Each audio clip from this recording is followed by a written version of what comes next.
Nick Smith. Adventure level 7. Human. American. Darkness enveloped me, but there was a familiar feeling to this darkness. The darkness that wasn't quite darkness, but was actually nothingness in disguise. I couldn't remember how I got here, but the familiar feeling kept me from panicking. Where am I? Who cares? What happened? I was with Nash in York. We went to a city of dwarves, met a group of adventurers. They had a funny lizard with them, acted kind of like a toddler. A toddler with really sharp-looking teeth. I suppose congratulations are in order, my head said. Well, I guess that answers where I am. Congratulations? I asked, not bothering to try to breathe. Yes, the raspy voice in my head hissed. You've bested my challenge, mortal. Therefore, I must congratulate you. What challenge? The thought hadn't formed completely before the memories of the dungeon came flooding back. The dwarven vampires burned to a crisp. The beheadings and cremations and blood. The nasty feeling in my gut as we fought our way through to the last vampire. Then I remembered my friends falling one by one, trying desperately to intervene, to save them, casting fireball, watching the vampire tear its burning flesh from its body and keep coming at me like a monster from a horror movie. I slashed and slashed and slashed, but it didn't seem to care at all. Then it hit me, and I hit the wall.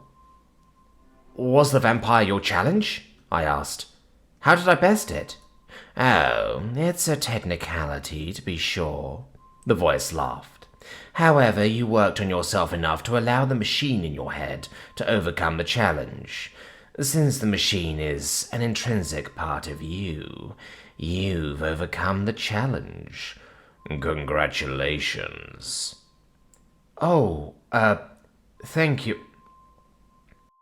A flood of images poured into my mind. Trapped within myself, trying desperately to keep my body intact. No, to heal it. To use it. Nervousness as I stared down the vampire. Karain Yif, Master General turned Master Vampire. Need to stall. Need to heal. Healing done. Attack. Missed the slash, cast Wind Spear. He dodged, but I took his hand. What is this? I asked, feeling an odd sort of pain. Just watch. Ice Javelin sailed past the vampire, and his claw slashed my face. I healed it and kept slashing at the bastard, trying to force him into a corner. My slash connected with his chest, and the vampire hit me. This isn't what happened.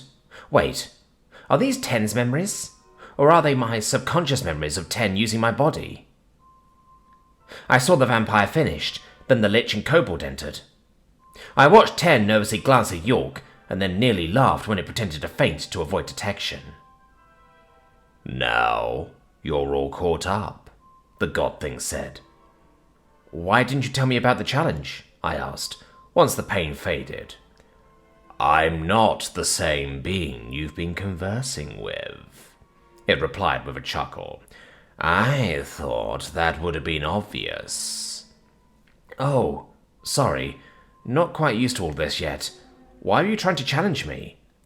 To see if you deserve the reward. A nice little clue to help you on your homeward journey. A clue? You'll see when you wake up. Oh, what would have happened if I failed the challenge? Well, if you survived, you could have tried again some other time, but you wouldn't get the reward without killing the vampire, or having the vampire killed by some other means, I guess. And if I died? Then you'd be dead. Ah, no afterlife or revives or anything like that? You are mortal. When you die, you return to the environment and reform as something else. Your impermanence makes an afterlife impossible. In my world, we have a lot of beliefs regarding the afterlife. I know. To be fair, we aren't all-knowing. Your beliefs could be correct, and mortals may have a sort of immortal soul that exists beyond our abilities to detect. I nodded along at this explanation before I realized what it just admitted to. What do you mean, you know? I demanded. A foolish question. I'm a higher being, boy. You expect me to be ignorant of your origins? How could we possibly hope to see you get back home without knowledge of where your home is? So you actually do know how I can get back? Duh. Then why won't you tell me? Another foolish question. The raspy voice sighed. Everything is transactional. You give gold to get goods and services. You expend energy to obtain energy. You make us happy. We help you get home. How do I make you happy? By being satisfactorily amusing. There are many, many forms of entertainment, Nick. But you... There's nothing else quite like you. We'll give you pointers and challenges. You do what you do and entertain us. When we are satisfied, you'll get to go home. How long will that take? Time is not a concern to us, nor should it be for you. But Cass... We'll be waiting for you.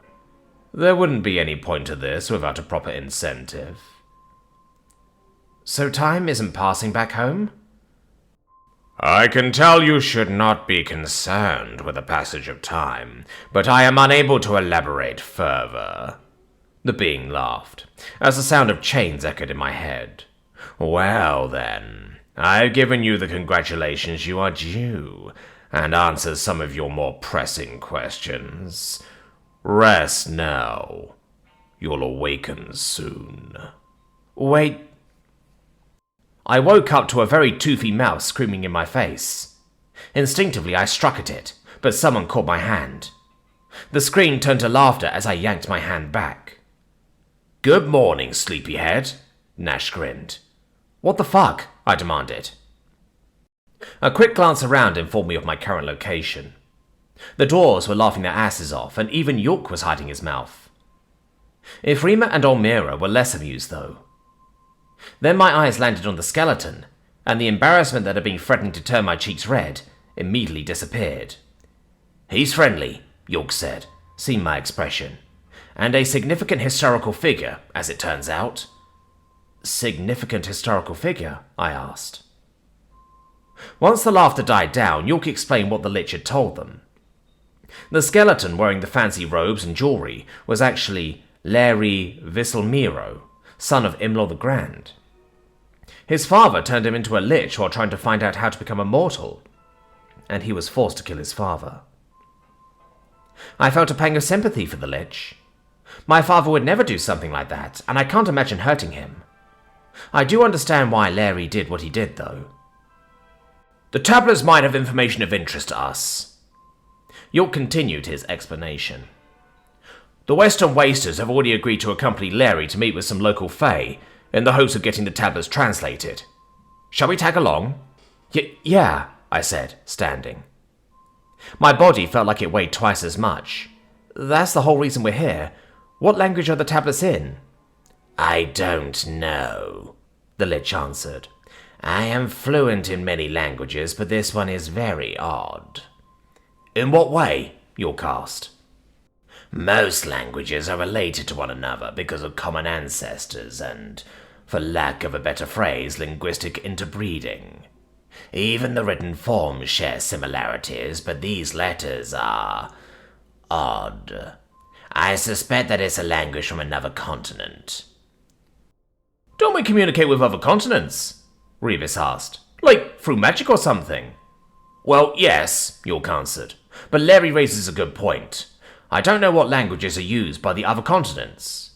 Do you, Olmira? No, I don't. Interacting with other nations isn't my specialty, she said. What do they even talk about? Gally asked. York and Olmira shrugged. Probably sharing technology related to governance. Weather reporting, farming techniques, things of that nature, York replied. While the others continued discussing what governments might discuss, I turned my attention inward. Hey, Ten, I thought. Hi, Nick, Ten said innocently. What's up? While I was asleep, another god thing was speaking to me. It showed me what happened. What happened? With the vampire? Oh. Ten paused a moment. So that's why you didn't ask when York was telling you about the Lich. You're not mad, right? No, I was just going to say good work. Second time you saved us, I said. Thanks. No problem. I take it you don't mind my training routines either. Training routines? I asked. Then several memories of early morning exhaustion flooded back to me. It didn't take long to put two and two together. You've been using my body while I was sleeping, I demanded. You seem angry. I am. My apologies then. It would seem that I misinterpreted one of our previous conversations. I kept my face carefully neutral to mask the baffled anger I was feeling. Thankfully, everyone else was too absorbed in the discussion of intercontinental relations to notice my sudden stoicism. Misinterpreted? How? What the fuck was there to misinterpret? Well, when you apologized, it sort of sounded like you were okay with me taking over your body, so long as it did not rob you of your autonomy. I could grab cheese off the moon with that kind of reach, I thought angrily. How long have you been doing this? Well, I only discovered that I could do it without waking you after our encounter with Mamoldebrand and the other fair folk. My impotent anger subsided a bit with the mention of Mamoldebrand because it brought up another thought. If languages were different on different continents, and the fair folk are usually bound to their territories... No more taking over my body, I thought coldly. But no, not unless we're literally about to die. We'll talk more later. Wait, I said, before Ten could reply, interrupting the discussion. Are the fair folk really going to be helpful here? Yes, the Lich answered. Though they rarely travel, the fair folk are interconnected in ways that defy logic. The Fae in particular are experts at taking advantage of this connectivity to fulfill the various contracts that they make. Yeah, Rebus laughed. Fulfill, sure. So long as you're reasonably careful with your wording. Come on, they'd just as soon rip you off as help you. True, the Lich nodded sagely. That is the nature of dealing with beings that are timeless. It is remarkably difficult to empathize with someone whose potential consequences are vastly different than your own. The skull of the Lich didn't actually change at all, but I got the sense that it was speaking from experience. My attachment to algebra and tits made me want to argue, but what the Lich had said held weight. I tried to imagine what it would be like to be an archfey for a day, and realized that I had no idea what they even do. How do you walk a mile in someone's shoes when you don't even know how to tie their laces? The implication of this also applied to Ten, come to think of it. To me, his misinterpretation of my apology seems like a bullshit excuse it thought of to try to get out of trouble, but what if it's not? What if it really was just a misunderstanding? I'll have to think on that some more. Caution is definitely advisable when dealing with the fair folk, York agreed. However, they don't make contracts out of intentional malice. If they hate you enough to be malicious, they'll simply torture or kill you. Speaking of which, I believe I should excuse myself from this leg of the adventure, Almira asked. Why's that? Rebus asked. The fair folk don't like vampires, Gali said. They'll kill her as soon as they see her. It isn't that they don't like vampires, the Lich countered. No, it's far more complex than that. They see vampirism as suffering, and believe that it is an obligatory mercy to put an end to that suffering. That doesn't seem that complex. Rebus cocked his head. The complexity lies within why they view it that way, though that isn't something I would be comfortable revealing without permission. Larry looked at Almira. I'd rather you didn't, she said. I've grown weary of talking about it. The Lich nodded. I's got him, Samif interrupted, breathing hard. The rocks with words! Nash and I jumped at the suddenness of the kobold's appearance. Marco chuckled at us as the Scifi ran over to the lich. Larry took the tablets with one skeletal hand, as his other stroked the kobold's head. "Excellent work, Scifi. Thank you," he said. The tablets were a light grey, barely lighter than the stone that the walls were made of. An overwhelming feeling of curiosity had my feet moving before my mind even registered it. The tablets were practically calling to me, telling me that they had a clue for me. Larry turned to look at me as I approached. "May I see them?" I asked. The lich held up one of the tablets, and I took it. It was surprisingly heavy, and I snuck a glance at the kobold who had carried several of these despite its small stature. I made a mental note not to underestimate the little reptile. Then I turned my attention to the tablet, and my eyes widened.